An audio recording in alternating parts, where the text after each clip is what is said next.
केवट पूर्व जन्म में कौन थे? श्री राम, लक्ष्मण और माता सीता 14 वर्ष के वनवास के लिए अयोध्या से निकलकर निषाद राज के साथ गंगा नदी के किनारे पहुंचते हैं, जहां उन्हें केवट मिलता है। श्री राम गंगा पार करने के लिए केवट से नाव मांगते हैं, लेकिन केवट नाव लेकर नहीं आते। वे श्री राम से कहते हैं कि मैंने आपका मर्म जान लिया है। सभी लोग कहते हैं कि आपके पैरों की धूल से एक पत्थर से सुंदर स्त्री बन गई थी। मेरी नाव तो लकड़ी की है, कहीं इस नाव पर आपके पैर पड़ते ही यह भी स्त्री बन गई तो मैं लुट जाऊंगा। यही नाव मेरे परिवार का भरण पोषण करती है।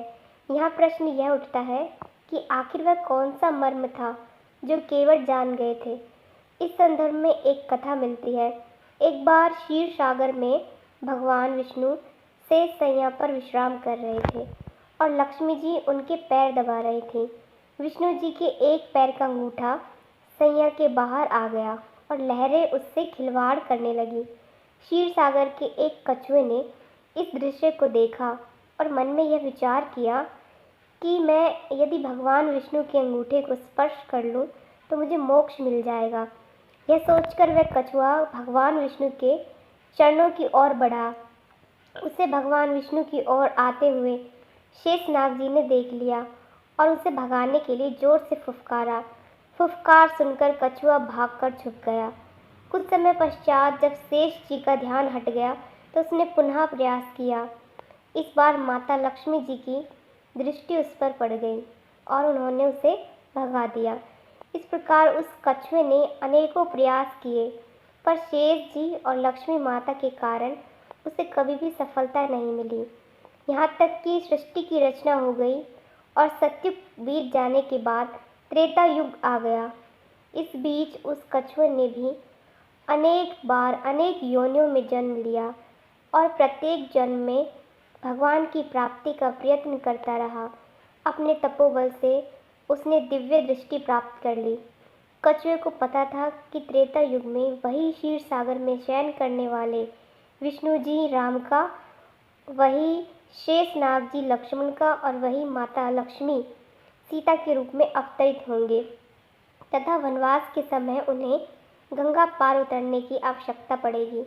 इसीलिए वह भी केवट बनकर वहां आ गया था। एक युग से भी अधिक काल तक भगवान का चिंतन करने के कारण उसने प्रभु के सारे मर्म जान लिए थे।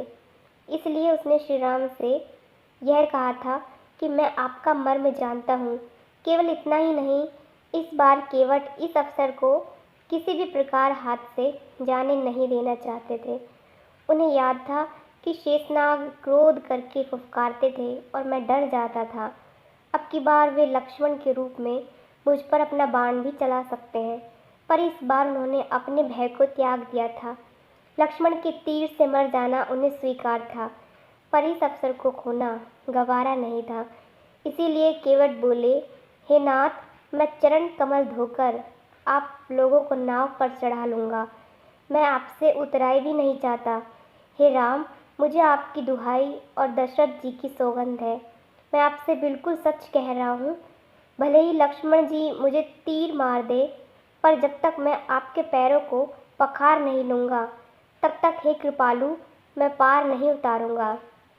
केवट के प्रेम में लपेटे हुए अटपटे वचन सुनकर करुणा के सागर श्री रामचंद्र जी जानकी जी और लक्ष्मण जी की ओर देखकर हंसे।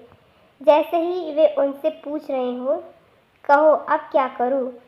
उस समय तो केवल अंगूठे को स्पर्श करना चाहता था और तुम लोग इसे भगा देते थे, पर अब तो यह दोनों पैर मांग रहा है। कृपा के सागर श्री रामचंद्र जी केवट से मुस्कुराकर बोले, भाई तू वही कर जिससे तेरी नाव न जाए।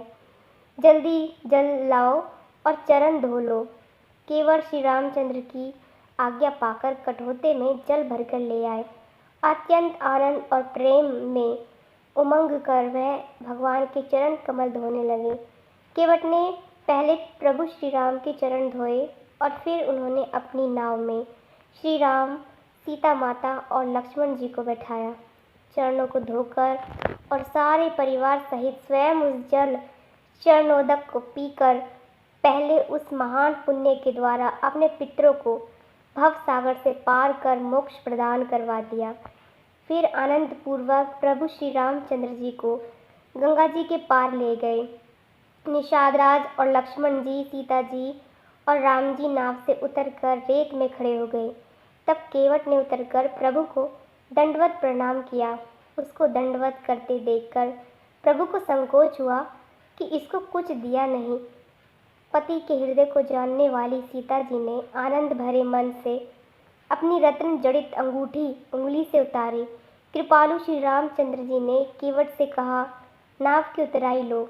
केवट ने व्याकुल होकर चरण पकड़ लिए। उसने कहा, हे नाथ, आज मैंने क्या नहीं पाया। मेरे दोष, दुख और दरिद्रता की आज आग बुझ गई। मैंने बहुत समय तक मजदूरी की। विधाता ने आज बहुत अच्छी भरपूर मजदूरी दे दी। हे दीनदयाल, आपकी कृपा से अब मुझे कुछ नहीं चाहिए। तब करुणा के धाम भगवान श्री रामचंद्र जी ने निर्मल भक्ति का वरदान देकर उसे